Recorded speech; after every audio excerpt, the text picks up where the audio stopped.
Hello students, I am Dr. Lalita from Hari Science and Maths Academy. Today is the last lecture on the chapter number 5 of Ganit Manjari, that is I am up and down and round and round. As we are discussing end of chapter exercise, so the very first question for today is question number 19 of end of chapter exercise. So the question number 19 is a regular hexagon is inscribed in a circle of radius r. Circle है जिसका radius है r, उसके अंदर क्या बना हुआ है आपका एक रेगुलर हेक्सागन. हेक्सागन होती है वो शेप जिसके अंदर हमारे पास क्या होती है 6 साइड्स होती हैं. और रेगुलर हेक्सागन की एक और खासियत होती है कि इसकी सारी साइड्स जो होती हैं वो क्या होती हैं इक्वल होती हैं. All sides are equal. और दूसरी चीज एक और खासियत होती है कि इसके सभी इंटरनल एंगल्स जो होते हैं, इंटीरियर एंगल्स जो होते हैं वो आपके क्या होते हैं बराबर होते हैं. All interior angles and all sides और regular hexagon are equal. Let the name of the hexagon is A B C D E and F. ठीक है. So find the length of the sides of the hexagon. आपको क्या करनी है hexagon की side length जो है वो फाइंड आउट करनी है. And the distance of each side from the centre of the circle. और हर एक साइड का सेंटर से क्या डिफरेंस है वो आपको फाइंड आउट करना है. तो सेंटर से अगर मुझे साइड का डिस्टेंस निकालना है तो सबसे पहले मुझे क्या करना पड़ेगा, उस पे एक परपेंडिकुलर ड्रॉ करना पड़ेगा. तो मैंने क्या किया, let A B is the chord. Let AB is one of the chord of regular hexagon.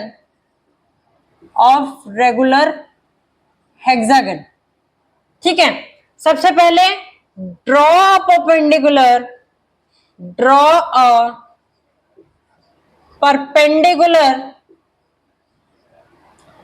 From O. O क्या है centre of the circle.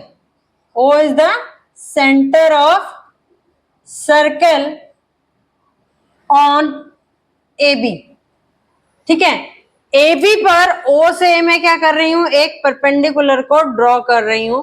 AB पर O से एक परपेंडिकुलर ड्रॉ किया तो यहां पर क्या हुआ, ये जिस पॉइंट पर कट किया let that point is M. meets at a point M. M point पर क्या करता है वो मीट करता है. ठीक है. Now join OA and OB. join OA and OB. since AB CD EF is a regular hexagon. ये क्या है एक रेगुलर हेक्सागन है. तो central angle made by each chord is equal each central angle. हर एक सेंट्रल एंगल जो है क्योंकि साइड बराबर है तो हर एक कॉर्ड को जब मैं ज्वाइन करूंगी सेंटर से तो वो क्या करेंगे equal central angle. Central angle कौन सा है, जैसे मैंने AOB, ये कौन सा एंगल है जो AB ने बनाया. अगर मैं F को O से ज्वाइन कर दूं तो FOA, ये कौन सा हो जाएगा जो AF कॉर्ड बनाएगी वो सेंट्रल एंगल. तो ये कितना होगा 360 डिग्री डिवाइडेड बाय 6. 6 से क्यों डिवाइड किया, क्योंकि हेक्सागन की 6 साइड्स होती हैं. तो ये मेरे पास आ गया 60 degree. It means angle AOB जो आ गया वो मेरे पास क्या आ गया 60 डिग्री आ गया. ठीक है. In triangle AOB, angle AOB जो है वो क्या है 60 डिग्री है और OA जो है that is equal to OB is equal to that is radius. R is the radius of the circle. R क्या है रेडियस ऑफ द सर्कल है. नाउ अगर रेडियस ऑफ द सर्कल है, दो साइड्स इक्वल हैं और दोनों साइड्स के साथ में मेरा तीसरा एंगल जो बन रहा है, देखो दोनों साइड्स के ऑपोजिट वाला एंगल कौन सा बनेगा, ये वाला एंगल बनेगा और ये वाला एंगल बनेगा। ये दोनों एंगल्स मेरे इक्वल होंगे। अब एंगल मुझे कौन सा दे रखा है, ये तीसरा एंगल 60 डिग्री दे रखा है। तो 60 डिग्री दे रखा है। ये केस हमने एक क्वेश्चन के अंदर भी सॉल्व किया था। जब मेरी दो साइड्स जो हैं वो इक्वल होती हैं तो मेरा ट्राइंगल क्या होता है, आइसोसेलेस ट्राइंगल होता है। और तीसरा एंगल जो थर्ड एंगल है वो मेरा 60 डिग्री हो जाए तो मेरा वो ट्राइंगल क्या बन जाता है, इक्विलेटरल ट्राइंगल बन जाता है। Hence, triangle AOB is an equilateral triangle। ये क्या बन गया, एक इक्विलेटरल ट्राइंगल बन गया। अब इक्विलेटरल ट्राइंगल कौन सा होता है, जिसके अंदर सारी साइड्स भी बराबर होती हैं और सभी एंगल्स भी बराबर होते हैं। एंगल्स ऑलरेडी मेरे 60 डिग्री और ये 60 डिग्री का है और इसको कैलकुलेट करेंगे तो ये भी मेरा क्या आता है, 60 डिग्री आता है, जो हम ऑलरेडी एक क्वेश्चन के अंदर कर चुके हैं। ये दोनों साइड्स OA एंड OB जो है वो मेरी किसके इक्वल है, R के इक्वल है, that is the radius of the circle. तो तीसरी साइड AB जो आएगी, therefore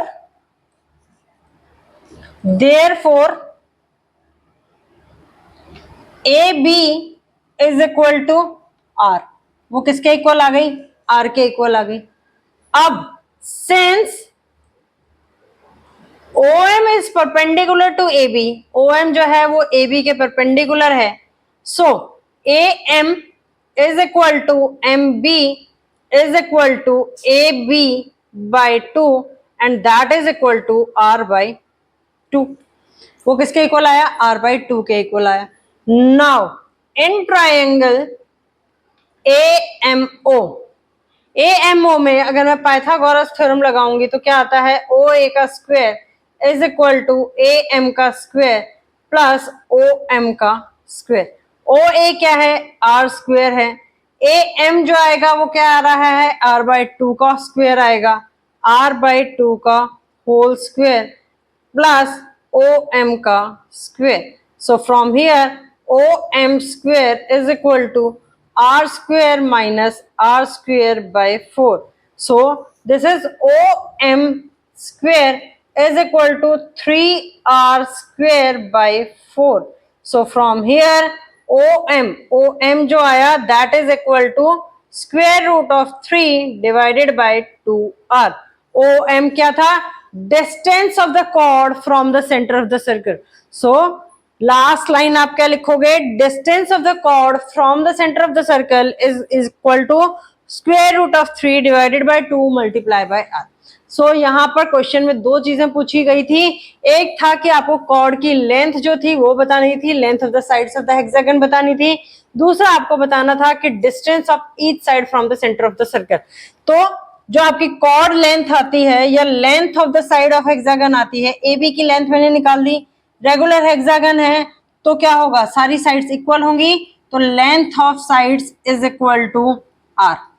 ठीक है, लेंथ ऑफ साइड जो होगा, length of each side you can see, हर एक साइड की जो लेंथ होगी that is equal to R। और distance from the distance of each side from the centre of the circle that is equal to OM in case of AB chord, so that comes out to be square root of 3 divided by 2 multiplied by R। In this way you can find the solution of the question। Now moving to the next question, that is question number 20 of this exercise।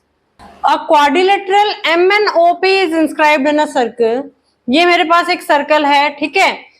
अब question की second statement क्या कहती है, if MN is a diameter, MN जो है वो क्या हो, डायमीटर हो, this is the centre O और यहां से मैं एक लाइन ड्रॉ करती हूं, दिस इज MN। ये डायमीटर जो है ये मेरा क्या बन गया, MN बन गया। व्हाट कैन यू से, MNOP जो है वो एक साइक्लिक क्वाड्रिलेटरल है। साइक्लिक क्वाड्रिलेटरल है तो इसका मतलब उसकी साइड क्या है, एक MN है, C सेंटर है और मैंने क्या किया, C सेंटर पे से एक डायमीटर पास हो रहा है MN।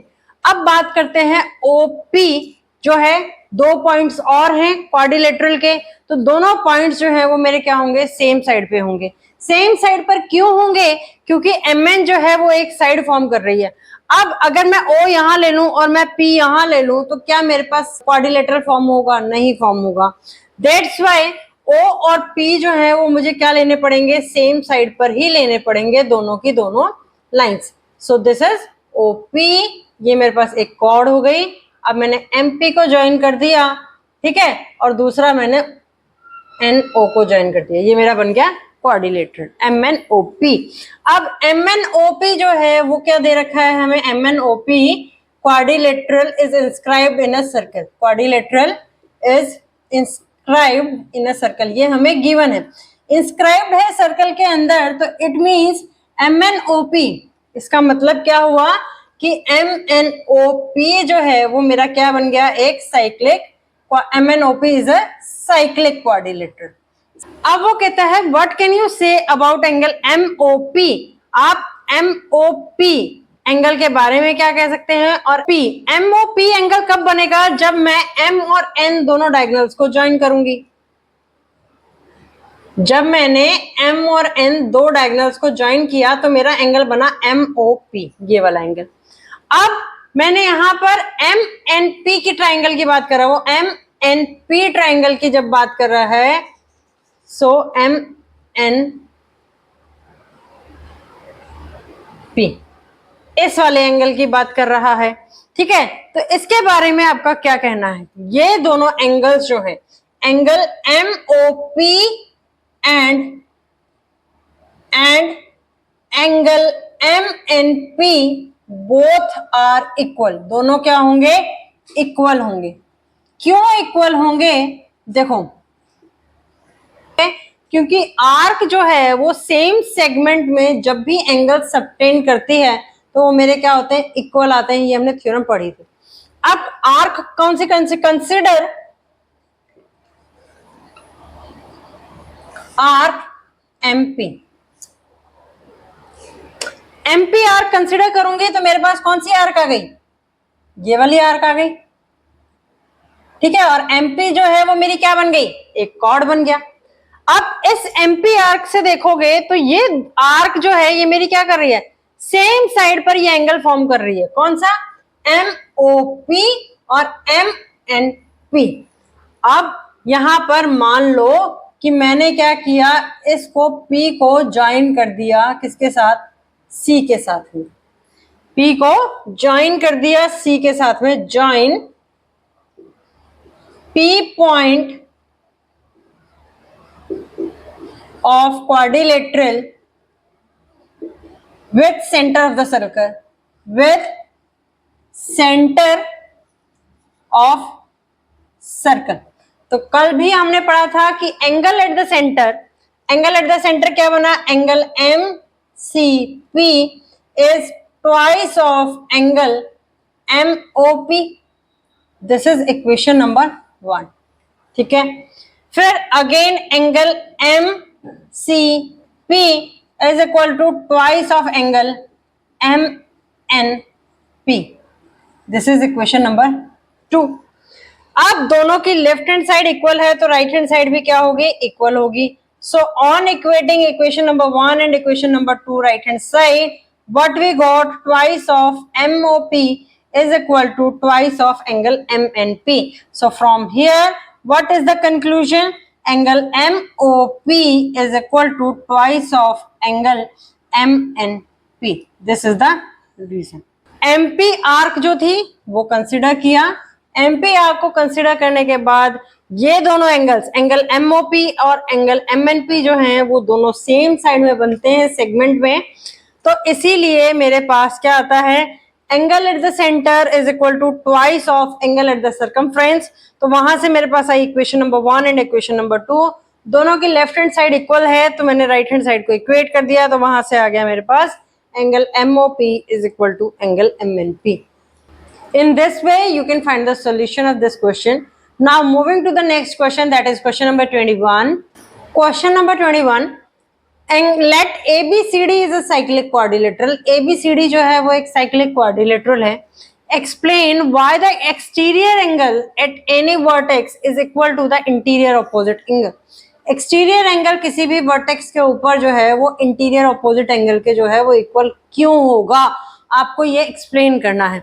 सबसे पहले मैं क्या करती हूँ, एक ABCD क्वाड्रिलेटरल को ही ड्रॉ कर लेती हूँ, ABCD।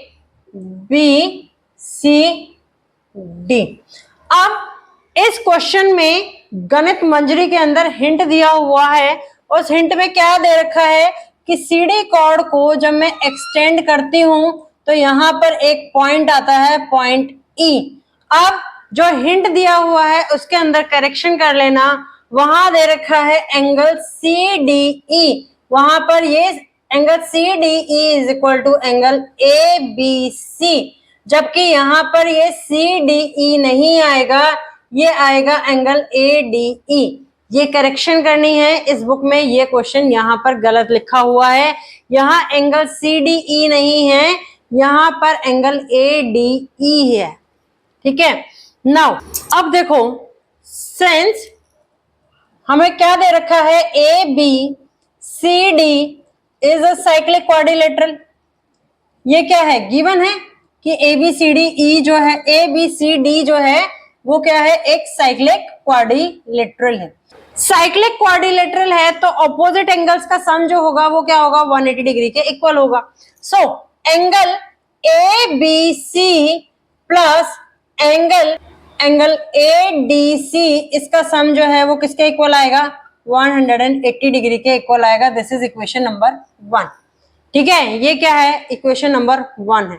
नाउ अब क्या है, E जो है, as E is the extension on chord CD chord के ऊपर E जो है वो क्या एक्सटेंशन है। Angle ADC plus angle ADE जो है वो भी मेरा क्या फॉर्म करेंगे, 180 डिग्री फॉर्म करेंगे। This is equation number 2। क्यों फॉर्म करेंगे, क्योंकि ये दोनों एंगल्स जो हैं वो क्या है, लीनियर पेयर बना रहे हैं। कौन से एंगल, ये वाला एंगल और ये वाला एंगल जो है ये क्या बना रहा है, लीनियर पेयर बना रहा है। तो इन दोनों का सम भी जो है वो किसके इक्वल होगा, 180 डिग्री के इक्वल होगा।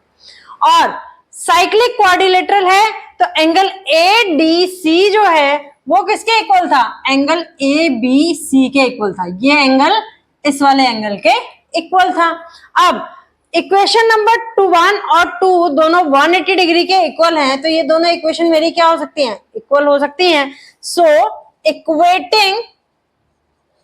Equating left hand side of equation number 1 and equation number 2, दोनों की लेफ्ट हैंड साइड को हमने क्या कर दिया, इक्वेट कर दिया, क्योंकि राइट हैंड साइड तो दोनों की बराबर है। Angle ABC plus angle ADC is equal to angle ADC plus angle ADE। अब एंगल ADC यहां पर भी है, एंगल ADC यहां पर भी है। ये वाली टर्म क्या हो जाएगी, मेरी कैंसिल आउट हो जाएगी। यहां से मेरे पास क्या आएगा, एंगल ABC जो है that is equal to angle ADE, और angle ADE that is the exterior angle of this quadrilateral, and इसके एक्सटीरियर एंगल का जो ऑपोजिट इंटीरियर एंगल है वो क्या है, एंगल ABC है। जब एंगल ABC ADE के इक्वल आ गया तो यहां से मेरे पास क्या प्रूफ हो गया कि therefore the exterior angle at any vertex of a cyclic quadrilateral is equal to the interior opposite angle. In this way you can prove the question. Now moving to the next question, that is question number 22. Question number 22 is, there is no chord of a circle that is longer than its diameter. ऐसी कोई भी chord नहीं है जो diameter से longer हो। How do you justify this statement, आप इस स्टेटमेंट को जस्टिफाई कैसे करोगे। मैंने मान लिया कि मेरे पास एक कॉर्ड है, this is the chord AB, this is the chord AB and O is the centre of the circle. OA को ज्वाइन करना है, OB को ज्वाइन करना है। अब OA एंड OB जो है वो क्या है, रेडियस है सर्कल के, तो इनकी वैल्यू क्या होगी, R होगी। Let AB is the chord of the circle, chord of the circle, right? Circle having center O, having center O, circle का सेंटर क्या है? O है, और AB जो है वो एक chord है, तो join OA and OB. Since OA is equal to OB is equal to R, R is the radius of the circle, radius of circle. अब 8th क्लास में आपने ट्रायंगल की एक प्रॉपर्टी पढ़ी थी. प्रॉपर्टी क्या थी? कि किसी भी दो साइड, ट्रायंगल के अंदर दो साइड का सम जो है वो ग्रेटर होना चाहिए किससे? थर्ड साइड से. बढ़ाता है ये प्रॉपर्टी. सो प्रॉपर्टी क्या थी? In any triangle the sum of two sides, the sum of two sides is greater than third side length, third side length.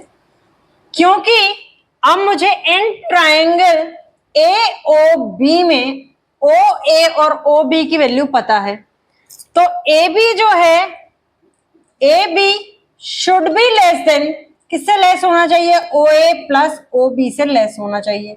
अगर मैं निकालूं तो इस प्रॉपर्टी के according, this is the one of the property of triangle, property of triangle. ठीक है, triangle की property है. यहां मैं ट्रायंगल पूरा नहीं लिख रही, सिंपल सिंबल बनाया है तो आप लिख लेना. अब OA और OB जो है वो क्या है? R प्लस R है, तो AB जो होगा that is less than twice of R. वो क्या है? 2R से छोटी है. अब 2R जो लेंथ है that is equal to the diameter.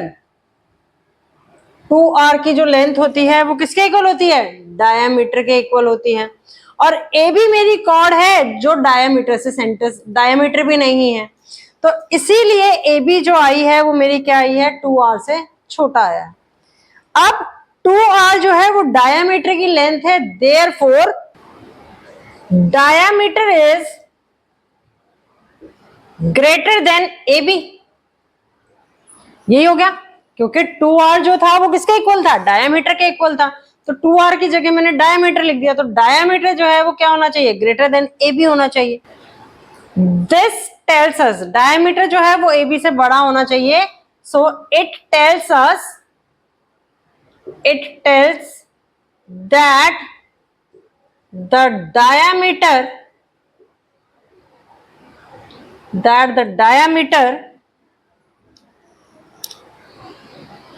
is always longer than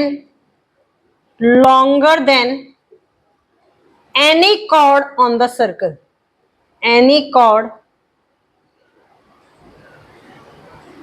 on the circle. Circle से क्या होगी? कोई भी कॉर्ड सर्कल पे आप ड्रॉ करोगे तो डायामीटर जो है वो क्या होगा? उससे लंबा होगा. As diameter is passing through the centre, through the centre, तो it shows that the chord that is passing through the center is the longest chord. तो वो मेरा क्या है? जो chord center of the circle से पास होगी वो मेरी ये शो करेगी कि वो सबसे longest chord है. Therefore, this implies that the chord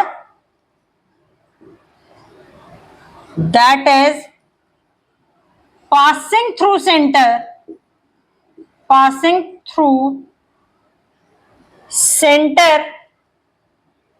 is the longest chord. is the longest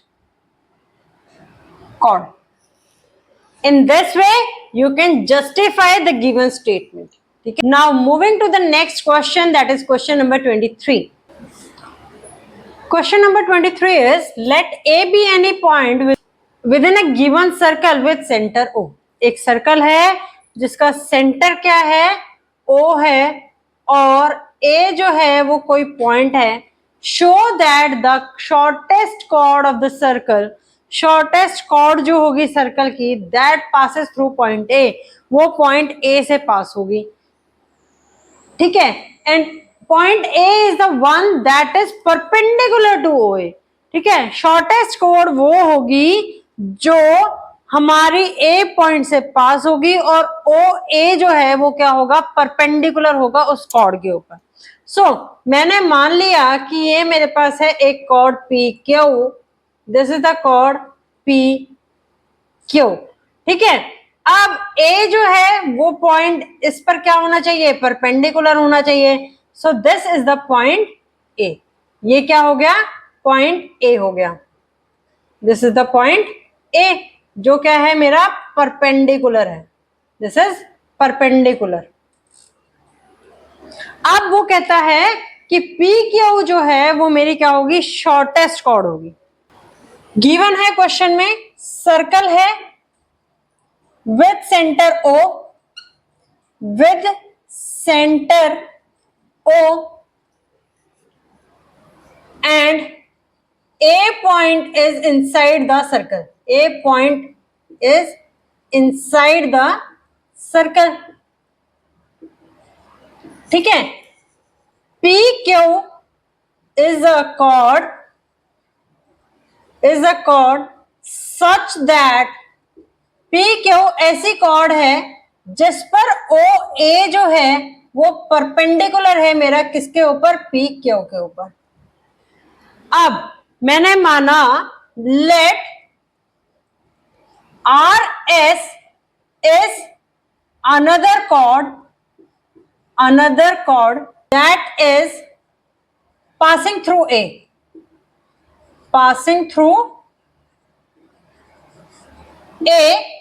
such that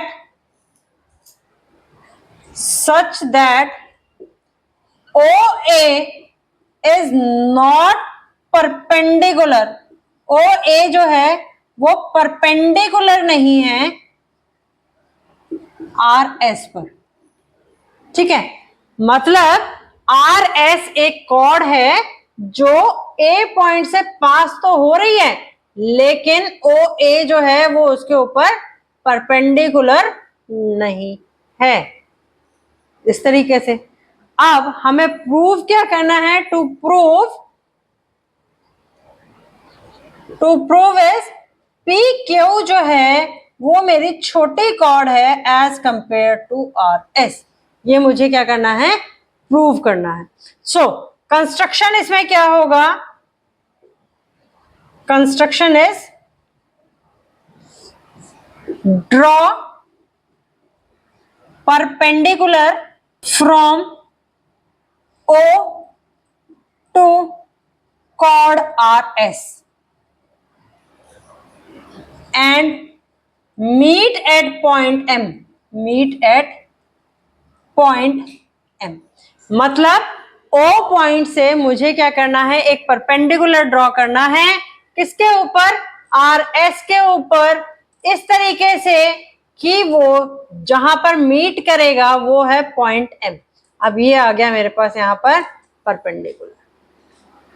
ठीक है, अब प्रूफ कैसे करेंगे हम इसको, since OM is perpendicular to RS. OM जो है वो परपेंडिकुलर है RS पर, तो triangle OMA is a right angle triangle. Right angle triangle में OA जो है दैट इज द हाइपोटेन्यूज,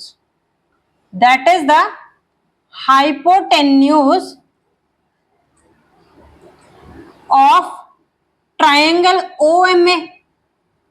और हाइपोटेन्यूज की लेंथ जो होती है वो हमें पता है बड़ी होती है किसी भी साइड से, यानी कि ओ ए जो आ गया वो मेरा क्या आ गया, ओ एम से बड़ा आ गया। अब ओ ए जो है वो डिस्टेंस है किसका, पी क्यू कॉर्ड का, और ओ एम जो है वो डिस्टेंस है किसका, आर एस कॉर्ड का। ठीक है, ओ ए ओ एम से बड़ा है तो any two chords, the one who which is farther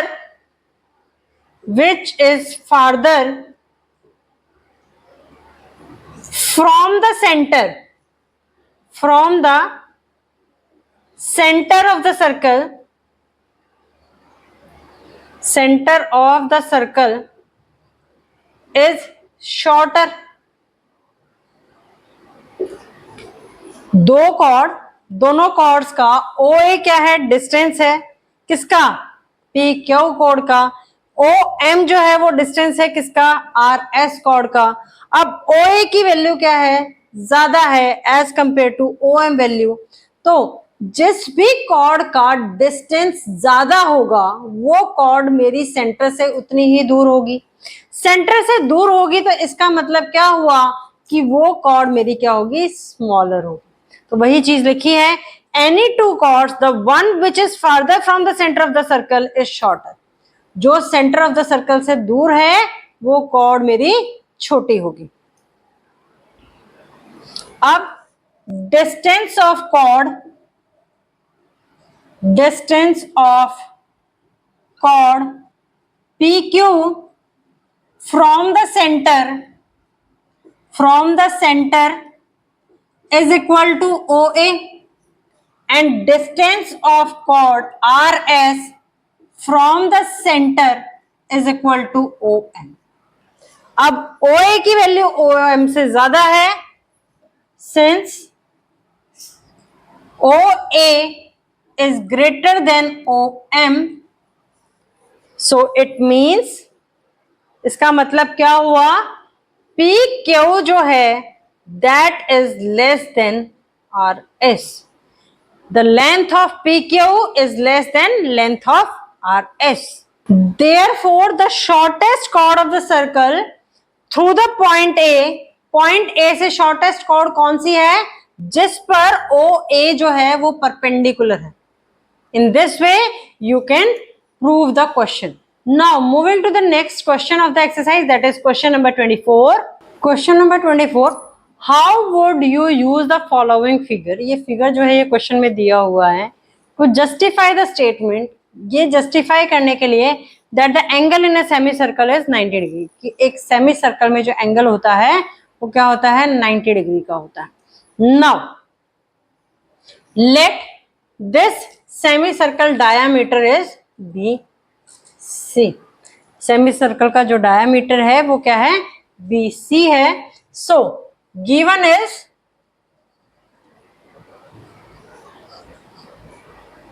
BC is the diameter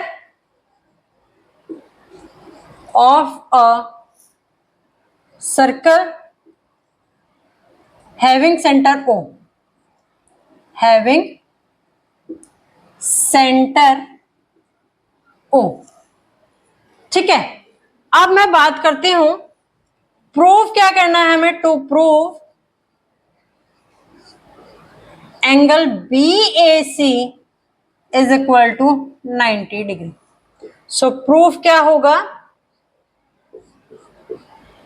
in triangle OBA, OBA triangle की अगर मैं बात करूं तो OB जो है that is equal to OA। वो OB जो है वो किसके इक्वल है, OA के इक्वल है, as it is the radius of the circle, radius of the circle. Now angle ABO is given as A। ABO जो है वो क्या दे रखा है, A दे रखा है। OB जो है वो OA के इक्वल है। So from here what we got, triangle OBA is isosceles triangle, isosceles triangle आ गया। अब आइसोसेलेस ट्राइंगल है तो एंगल ए बी ओ जो है वो किसके इक्वल होगा, एंगल बी ए ओ के इक्वल आएगा, है ना। तो यानी कि एंगल बी ए ओ जो आया that is also equal to A, वो किसके इक्वल आ गया, ए के इक्वल आ गया। नाउ अगर मैं ट्रायंगल ए ओ सी की बात करूं तो ओ ए जो है that is equal to O C, क्यों, क्योंकि बोथ आर रेडियस। अब दो साइड्स इक्वल हैं तो ट्रायंगल ए ओ सी जो बन गया that is an isosceles triangle, is an isosceles triangle. अब आइसोसेलेस ट्रायंगल फॉर्म हो गया तो दोनों का बेस एंगल यानी कि एंगल ओ ए सी जो है that is equal to angle O C A. अब ओ सी ए जो है वो ऑलरेडी मुझे बी के इक्वल दे रखा है तो एंगल ओ ए सी जो आ गया वो आ गया किसके इक्वल, बी के equal. Now in triangle A B C triangle की अगर मैं बात करूं तो ट्रायंगल की एक प्रॉपर्टी मुझे पता है कि उसके सभी इंटीरियर एंगल्स का सम जो होता है वो किसके इक्वल होता है, 180 डिग्री के इक्वल होता है। So angle A B C plus angle A C B plus angle B A C that is equal to 180 degree, 180 degree के इक्वल होता है। अब बात करते हैं angle B A C. Angle B A C जो है, एंगल बी ए सी को मैं कैसे लिख सकती हूं, एंगल बी ए ओ प्लस एंगल ओ ए सी लिखा जा सकता है। अब एंगल बी ए ओ जो है वो क्या है, ए के इक्वल है। एंगल ओ ए सी जो है वो किसके इक्वल है, बी के इक्वल है। तो एंगल बी ए सी की वैल्यू जो आ गई वो क्या आ गई, ए प्लस बी आ गई। एंगल ए बी सी जो है वो ए के इक्वल गिवन है। एंगल ए सी बी जो है that is equal to B, और एंगल बी ए सी जो आया वो आया ए प्लस बी के equal. So this is equal to 180 degree. So this is twice of a plus b is equal to 180 degree and from here a plus b is equal to 90 degree. अब a plus b किसके equal था, angle BAC के equal था। So from here what we got, angle BAC is equal to 90 degree. In this way you can prove the or you can justify the statement that the angle in a semicircle is 90 degree. Moving to the next question, that is question number 25. Question number 25 is, in a circle two chords C dash and D dash are drawn perpendicular to diameter AB. So what is given in the question? Given है question के अंदर कि AB जो है that is the diameter of the circle, AB is the diameter of the circle, and C dash is perpendicular to AB and D dash is perpendicular to AB. ठीक है, ये हमें फर्स्ट लाइन के according given है। Now prove that the segment M dash, M और M dash एक segment है joining the midpoint of the chord C D and C dash D dash, यानी कि M is the midpoint of CD and M dash is the midpoint of C dash D dash. It means from here C dash M dash is equal to M dash D dash. Here CM is equal to MD. This is given in the question. अब आपको prove क्या करना है, to prove जो M और M dash line है that is perpendicular to AB, वो AB के परपेंडिकुलर है, ये आपको प्रूव करना है। Now the proof is, proof क्या है, देखो C dash and D dash ये जो दोनों लाइंस हैं they are perpendicular, on A B, ये ए बी के परपेंडिकुलर है, ए बी पे परपेंडिकुलर। तो सबसे पहले मैंने क्या किया, मान लिया कि ये दोनों लाइन सी सी डैश और D D dash A B line पे जहां मीट करती हैं वो पॉइंट है पी एंड क्यू, ठीक है। अब क्योंकि सी सी डैश ए बी पे परपेंडिकुलर है और डी डैश भी ए बी पे परपेंडिकुलर है, यानी जब दो लाइन सेगमेंट सेम लाइन पे परपेंडिकुलर होते हैं तो वो दोनों लाइंस क्या होंगी, आपस में पैरेलल होंगी। So C C dash is parallel to D D dash, this is the sign of parallel. ये दोनों लाइंस क्या हो गई मेरे पास, आपस में पैरेलल हो गई। अब हम क्वाड्रिलेटरल कंसीडर करते हैं, कौन सा, सी सी डैश डी डैश और डी वाला क्वाड्रिलेटरल। अब इसकी दो लाइंस सी सी डैश और डी डी डैश जो है वो आपस में क्या है, पैरेलल हैं। तो इसका मतलब ऐसा कौन सा क्वाड्रिलेटरल है जिसमें दो line, one pair of line जो है वो पैरेलल होता है, दैट इज ट्रेपेजियम। वो क्या होता है, ट्रेपेजियम। तो इसका मतलब क्या हुआ, जो क्वाड्रिलेटरल मैंने कंसीडर किया था वो क्या है, एक ट्रेपेजियम है। अब एम और एम डैश जो है, देखो सी सी डैश और डी डी डैश ये क्या हो गई, लाइंस पैरेलल हो गई। तो इसका मतलब जो मेरे पास सी डी है और सी डैश डी डैश है ये लाइन पैरेलल नहीं है एक दूसरे के। ये ना तो क्वेश्चन के अंदर दे रखा है और ना ये प्रूव होता है। तो ये हमारे पास नॉन पैरेलल साइड हो गई, कौन सी, C D and C dash D dash. और एम डैश जो है वो क्या है, उनके मिड पॉइंट्स हैं। अब जब नॉन पैरेलल साइड्स के मिड पॉइंट्स को ज्वाइन किया जाता है तो ट्रेपेजियम की प्रॉपर्टी है कि ये जो लाइन सेगमेंट ज्वाइन होकर के आएगा, मिड पॉइंट को ज्वाइन होकर के नॉन पैरेलल साइड्स की, वो पैरेलल होगी किसके, पैरेलल साइड्स के। तो वही चीज लिखा है, but in trapezium the line segment joining the mid point of the non parallel sides is parallel to parallel side. यानी कि non parallel side C D जो है और सी डैश डी डैश जो है, इनके मिड पॉइंट्स एम और M dash को जब हम ज्वाइन करेंगे तो वो पैरेलल आ जाएगी किसके, पैरेलल साइड के। तो एम और एम डैश जो हो गई वो पैरेलल हो गई सी और सी डैश के। लेकिन क्वेश्चन के अंदर ये गिवन है कि सी सी डैश जो है वो परपेंडिकुलर है। अब दो लाइंस पैरेलल हैं, ठीक है, और एक दूसरे के पैरेलल हैं, एक लाइन परपेंडिकुलर है ए बी पर, तो क्या होगा, दूसरी लाइन भी परपेंडिकुलर होगी ए बी पर। So M dash is perpendicular to AB. This is the solution, or in this way you can prove the question. Now moving to the last question of the exercise, that is question number 26. With this question number 26, the chapter number 5 is completed. This is the last question of the chapter and the exercise also. How would you use this figure to justify the statement? आप इस figure को किस तरीके से use करोगे ये statement justify करने के लिए, that the sum of the opposite angles of a cyclic quadrilateral is 180 degree, कि साइक्लिक क्वाड्रिलेटरल के ऑपोजिट एंगल्स जो होते हैं उनका सम होता है 180 degree. So for that in triangle AOB triangle अगर हम लेते हैं तो क्या है, OA जो है that is equal to OB। क्यों है, because both are the radius of the circle, radius of circle है, ठीक है। So angle OAB is equal to angle OBA।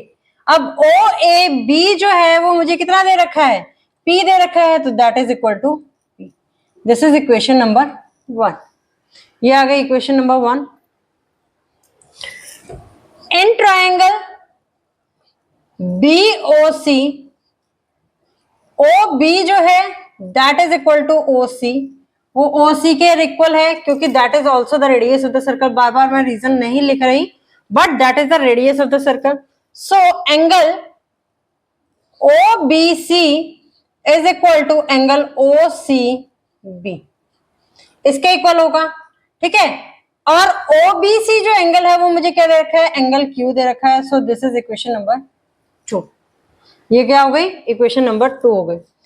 In triangle COD, OC जो है that is equal to OD।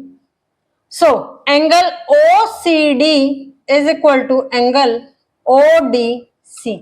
अब OCD जो है वो मेरे को एंगल U के इक्वल दे रखा है, so that is angle number angle U। This is equation number 3.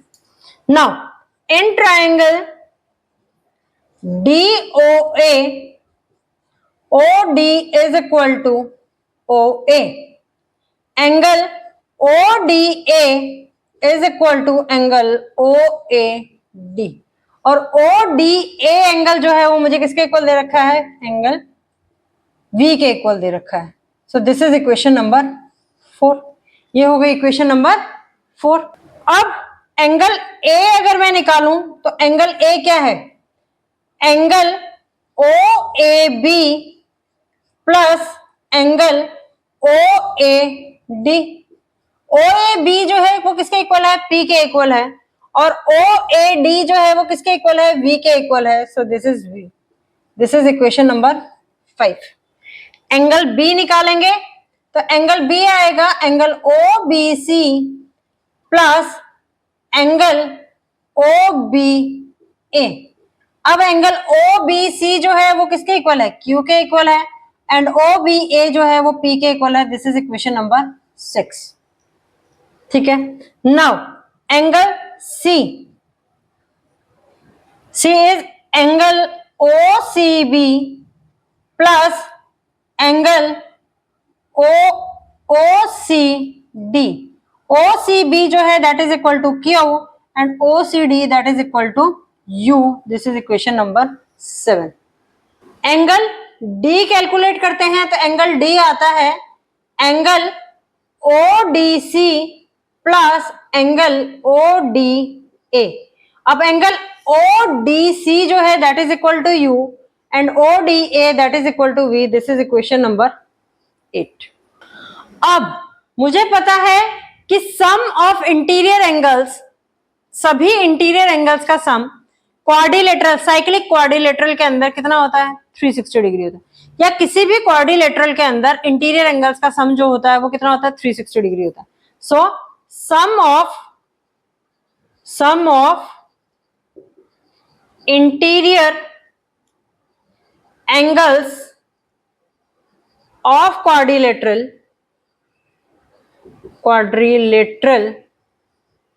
is 360 degree. तो इसका मतलब angle A plus angle B plus angle C plus angle D is equal to 360 degree. अब देखो angle A में P है, angle B में P है, तो दैट इज ट्वाइस. यहां पर भी Q है, यहां पर भी Q है, तो Q भी 2 बार हो गया. यहां पर V है तो यहां पर भी V है, वो भी 2 बार हो गया. यहां U है और यहां पर भी U है, तो वो क्या हो गया? 2 बार हो गया. तो twice of P plus Q plus U plus V is equal to 360 degree. So from here P plus Q plus U plus V is equal to 180 degree. हमें प्रूव क्या करना है कि ऑपोजिट एंगल्स जो हैं साइक्लिक क्वाड्रिलेटरल में उनका सम 180 degree है. सो मुझे निकालना है angle A plus angle C का सम और angle B plus angle D का सम. एंगल A क्या है मेरे पास? P plus V, so that is P plus V. Angle C क्या है? Q plus U, Q plus U. But ये जो इक्वेशन है ये ऑलरेडी मेरी 180 डिग्री के इक्वल है. सो यहां से मेरे पास क्या आ गया? Angle A plus angle C is equal to 180 degree. Angle B क्या है? Q प्लस P और एंगल D क्या है? U plus V. इसका सम भी किसके इक्वल है? 180 डिग्री के इक्वल है. सो यहां से ये प्रूव हो गया कि ऑपोजिट एंगल्स का जो सम होता है that is equal to 180 degree. Now this is all about the chapter number 5 circles. Still, if you have any problem in any of the topic or any of the question, you can post your query in the comment box. Tomorrow I will meet you with a new chapter. Till then, please like, share and subscribe the channel for the video notification. Your one share means a lot for the channel. Thank you.